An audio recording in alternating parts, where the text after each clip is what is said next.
Welcome to the deep dive. We've got a really fascinating source for you today. Yeah. What are we diving into? It's a transcript from this group discussion focusing on, well, some pretty deep theological ideas from the Urantia book. Ah, okay. So things like prayer, God. Exactly. Prayer, the nature of God, what faith means to them. And what's really cool is you see them, actively working through it together. Refining their understanding, yeah. Totally. So our mission here is really to unpack their main ideas about deity and divinity. I got to make it clearer for you, the listener. See if it sparks anything for your own, maybe spiritual journey or philosophical thinking. Precisely. Okay, so let's get into it. Right. Well, what jumps out first is just how collaborative they are, trying to put your faith into words together. You see it right away with the opening prayer, the one led by Dr. Roger Paul. Yeah, what were the key things in that? It hits on their core beliefs, really. Yeah. Faith in God as the Paradise Father, salvation just through faith alone, this idea of universal brotherhood. And they mention Christ, Michael, Jesus of Nazareth, too, right? As the leader of Nebadon, their local universe. Particularly, that's all in there. But like you said, collaborative. They weren't just, reciting it. Not at all. They were really thinking about the language, like how to make it super clear, inclusive. Yeah, and what really, what grabbed me was how they weren't just kind of sitting there, right? They were actually thinking about the words, trying to get it, clearer, more inclusive, Right. like that suggestion, changing a child of God to the child of God. Yeah, tiny change, but But it says something, doesn't it, about wanting to, well, really precise about that connection to the divine. that's a great point. And then they got into that one line. Oh, yeah, the one about standing in God's presence. By doing the will of the Paradise Father, I will someday stand in the presence of God. They really dug into that. Which shows, they're not just repeating stuff they've always said. They want to know what it means. Right, and they came up with an alternative. Yeah. As the Father's will becomes my will, I will someday stand in the presence of God. That feels different. How so? Well, it feels less about just like ticking boxes, doing things, more about an internal shift. Yeah. An alignment, yeah. Yeah. Your will matching the Father's will. Yeah, Makes it more personal. exactly. And this whole process, it really shows why these kinds of prayers are important for them. It's like, a statement of belief. yeah, exactly. A confession of faith, as they put it. When they say it together, they're basically agreeing this is what we believe. So the collective input is key. It's their shared understanding. It really emphasizes that faith definition is, well, it's a group journey for them. Okay, so they've got this shared foundation, this way of talking about their faith together. Where do they go next in terms of like the big picture of deity? Right. So building on that, they move into a more theoretical space, breaking down deity itself How do they break it down? into 5 categories, which, yeah, gets pretty complex. Okay, 5. Let's try. What's the first one? So the first category is existential deity. Existential. Oh, Yeah, like the eternal Son, for instance. But, it's not just him. Who else? Well, God the Father, God the Spirit, too. These are the beings who just are. Eternal, no beginning, no end. The foundation... The uncaused cause, sort of, always there. Exactly. That's existential. Then they contrast that with experiential deity. Experiential, meaning it experiences things. You've got it. That's where the Supreme Being comes in. This is the deity that actually, like, grows and learns. Learns from what? From the experiences of, well, everyone. All beings in all the finite universes. Wow, so our experiences contribute to this Supreme Being. That's the idea. It's a deity that's evolving, learning through everything that happened. They even talk about why this is needed. Why? Because the Supreme Being, unlike the existential ones, wasn't always there in the same way. It needs that experience to sort of justify its role as the deity of these evolving universes. So our lives, the good, the bad, everything, it's all feeding into this larger divine understanding. Kind of. Yeah. It's a big concept, like threads in a tapestry. Okay, mind officially bent. What's the next category? Associative. Associative deity, yeah. Yeah. This one's all about interconnectedness. Think God the sevenfold. God, the sevenfold. How does that work? It basically means all these different levels of God. You've Yeah. got the creator sons, the universe mother spirits, Okay. then up to the ancients of days, the 7 master spirits, the Supreme Being, and ultimately the Spirit, Son, and Father. They're all linked. They work together. Like a team? Kind of. You can't really follow one level without acknowledging the others. They're all part of this pathway to paradise, working associatively. Like different departments in a huge cosmic company all needing each other? That's a decent analogy, yeah. So interconnectedness is key for associative. Got it. Which brings us to undivided deity. Undivided. And this points straight to the Paradise Trinity. Father, Son, and Spirit. Right. Acting as one. Total unity in their will, their purpose. The infinite Son, for example, does nothing without the Father and Spirit agreeing. Yeah. Okay. Complete alignment. Exactly. And this is where they also tackle that common point of confusion about Jesus. Ah, right. Jesus as the second person of the Trinity. Mm-hmm. They clarify that while Jesus is the sovereign of our universe, Nebadon, and he represents both the Father and the eternal Son here. He's not literally the second person of that Paradise Trinity. Precisely.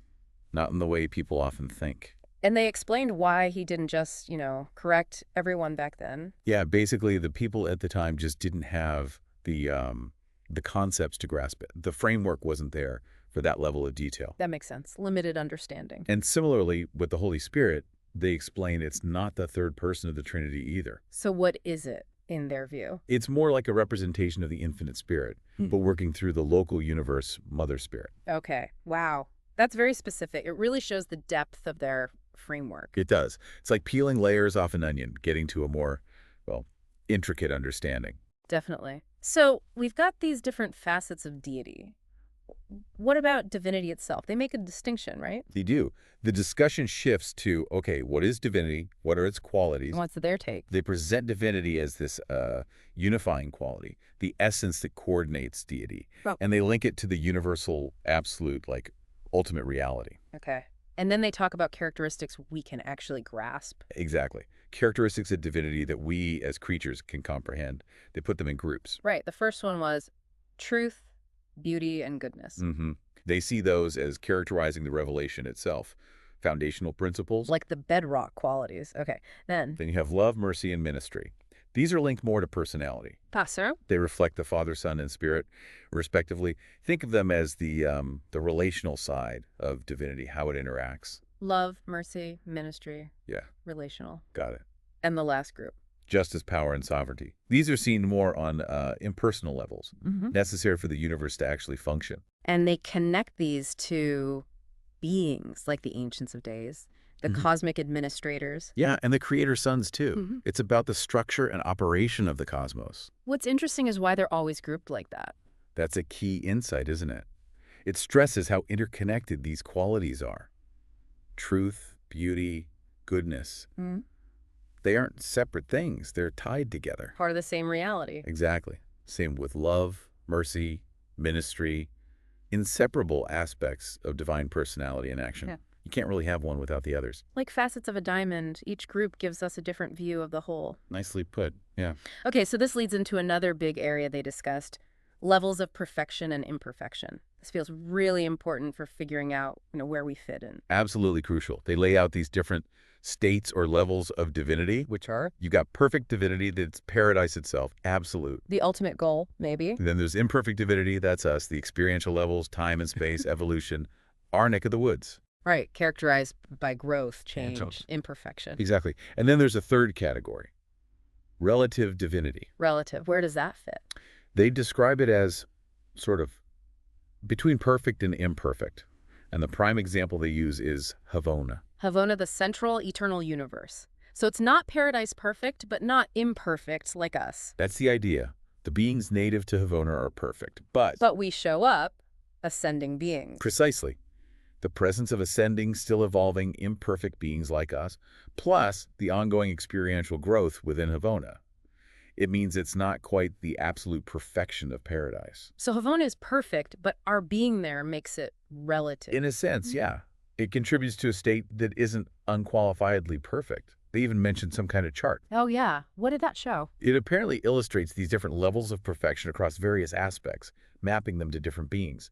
From the Trinity at the top. Absolute perfection. Down through maybe the master spirits, ancients of days, creator sons, all the way down to us, ascending mortals, even in our initial state on the mansion worlds. So it maps out that journey from imperfection towards perfection, driven by experience. Yeah. It really highlights that growth path. That makes our journey feel significant. Yeah. And the idea that Havona isn't absolutely perfect just because we're passing through, that's humbling. It really is. It speaks to the dynamic nature of everything and how our individual journeys ripple outwards. Did they touch on anything else related to these levels? Just briefly, they mention this idea of the seven fathers. Seven fathers. Yeah, like a hierarchy of fatherhood, starting with your personal human father and scaling all the way up to God the Father. And does that connect back? Yeah, it seems to mirror those 7 levels of deity they discussed earlier. It's maybe a way to make that huge scale feel a bit more graspable. Relatable. Connecting the personal to the cosmic. Hehe. So wow, this has been quite the exploration. Oh, yeah. We went from, how this group fine-tunes a prayer, all the way to these huge concepts of deity, divinity, perfection, imperfection. And our place in it all. If you had to boil it down, what are the biggest takeaways from their discussion? Okay, synthesizing. First, definitely that collaborative, thoughtful approach they have to understanding their faith. It's not static. Right. Constantly refining. Second, deity isn't simple. It's got these multiple dimensions. Existential, experiential, associative, undivided. Much more complex than just one idea. Okay. What else? Third, those characteristics of divinity, truth, beauty, goodness, love, mercy, justice, they're not just abstract. They're qualities we can kind of recognize, maybe even aspire to. They bridge the divine and the human. Relevant to us. And finally, that whole journey from imperfection towards perfection. It's dynamic, it's based on experience, and it gives real significance to our lives and our growth. Yeah, that resonates. And all these ideas, as they discuss, they stem from that larger framework in the Urantia book. Right. They're clearly deep into exploring it together. So for you listening, as you think about these different ways of looking at deity, this idea of experiential growth, maybe ask yourself, how is your understanding changing? Yeah, how might your view of the divine and maybe your own spot in the cosmos be, evolving? And maybe one last thought to leave you with. Go for it. Well, building on that point about the supreme being gaining experience from us. Right, that our lives contribute to its understanding. Yeah. If you take that idea seriously, how might that shift your perspective on just how significant your own life, your own experiences really are, and maybe how you relate to the divine? That's a deep one to ponder. It is.